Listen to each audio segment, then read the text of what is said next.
Greetings. I'm just having some water here. I've been doing green beans, French cutting green beans from the garden. And so time for a little break, but I'm almost done. I just have a few left. I'll show you how I French them. I'm just going to get the water going to blanch them before freezing. So I'm using my wok as usual. I could use a big kettle, like a pasta kettle full of boiling water, but I've done several batches of this, and I find that my usual flash cooking mode, except for super flash, works, at least it seems to. We'll see how they taste come fall. Let's see, I've got to get these out there. The reason I'm Frenching them is they got a little bit ahead of me, the green beans did this year, so I had a lot of large beans and just really too big to eat whole. And so that's why I decided to French cut them. Plus I just love French cut green beans. And then some of them are really big, and they will, of course, pop open for next year's seed. I'll just let them dry this winter, and there you have it. I'll have seed that I won't have to buy, and seed that's already spent a year in my garden here, and it'll just be perfect to plant. So I can either dry them in the pot or open them up. I'll probably open them up just to make sure I don't get things moldy. So yeah. And you know, this spring when I planted, let's get this over here, a big pile of French cut green beans. And yes, it was a lot of work. Next year I'm going to get a Frencher, this little gadget like an old-fashioned meat grinder you hook to your counter. And you just turn the handle, you put 2 or 3 beans in at once, and you get green bean spaghetti. But I didn't have one this year, so it's just a matter of what you do is I just take the stem end off of the green bean.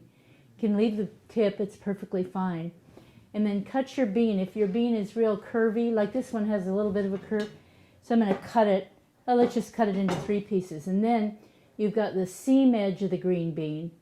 You want to set it down on the flat edge with the seams on the side, and then you're just going to make a cut right across the flat edge in a vertical manner. And that's how you French a green bean. That's a French cut on a green bean. And yes, you could make several cuts, I suppose, on the thicker ones. I'm not going to mess with that with my knife, although I suspect that the bean Frencher does that. And yeah, it took some time. I listened to Prairie Home Companion while I was doing this big pile of beans. And yes, I'm looking forward next year to having the Frencher, because it was me standing here for quite a little bit. But you know, that's what harvest is all about with the garden. We work really hard at harvest time, put in long days, and then you know what happens come winter, kicking back by that old wood stove. And I like that, rather than just the standard 8 hours a day, 5 days, you know, that whole kind of automatic sort of way we've got our lives organized. Instead, something that changes with the seasons, has some interest, and you know, there's much to recommend that. And plus that, of course, by doing all this, and I have like 2 or 3 more of these piles I've done, why I'm going to need less cash at the grocery store this season. I'm going to do another video pretty soon to show you when I freeze up my grapes. And in fact, last year I froze up enough grapes from just outside on the vines. I didn't have to buy fruit until like March or April. That was quite a savings. Yes, you might say, gee, didn't she get tired of grapes? Not really. They were delicious. And yes, I would have liked to have a persimmon or something, and I think I probably bought one persimmon now and then. Or I would have liked to have had, I don't know, apples or pears, but I loved the savings. So you can see the standard wok routine is happening. So I'm just going to use my scooper and get a shovel full, and in they go. Oops, there's one of my seed beans. I found that beans freeze better if they just get a quick flash in the pan, not too much blanching in the water. And so, and plus that they continue to cook, of course, once you get them out. So basically what I'm looking for here is the color change, going from kind of a dusty green to sort of a dark, luscious color that all vegetables will do, all green veggies do, when they hit the water. And you wouldn't need a wok. You can do the whole, get a screen basket, like I've got.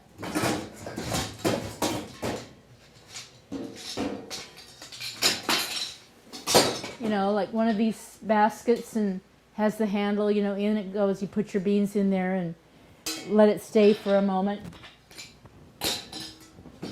in a big kettle of water. You could do that, but I just used to using my wok. And see, I think they're about done, and so I'm going to scoop them just onto the tray. Another trick of using a cast iron wok, because you're not going to want to lift this baby up, it's too heavy. Give it another shot of water. It was getting a little low. Scoop that last bean out. And there you go. See, I've got these beautiful beans. Just barely, just got a little crisp tender going. So I will work the rest of these over. And while I'm doing that, I want to show you my latest trick. Pen, tape, wax paper. This is just wax paper. I got some brown wax paper one time. And then this big roll of brown paper that I got at Home Depot. It's painter paper or something. When we sell books directly from the website, we wrap them in this and hand color flowers on there. Those of you that have ordered books have had them arrive in your mailbox in this very brown paper. What I'm going to do is let it serve as freezer paper today, the old-fashioned butcher paper, because someone on the website the other day, or on Facebook, I was talking about doing my beans and putting them up in plastic bags. And she said, gee, what about all that yucco plastic? And I said, well, gee, I do let them cool down and everything first before I put them in the plastic. But the conversation went on, and I started to think about in the old days, before we had all these plastic bags, we wrapped things in butcher paper. Remember the old, you might not, but if you're old enough, you might remember the old Bird's Eye cartons. They were a kind of a waxed paper carton. We didn't even have plastic bags. And so here's one I tried the other day. This is my first little brown paper thing of green beans.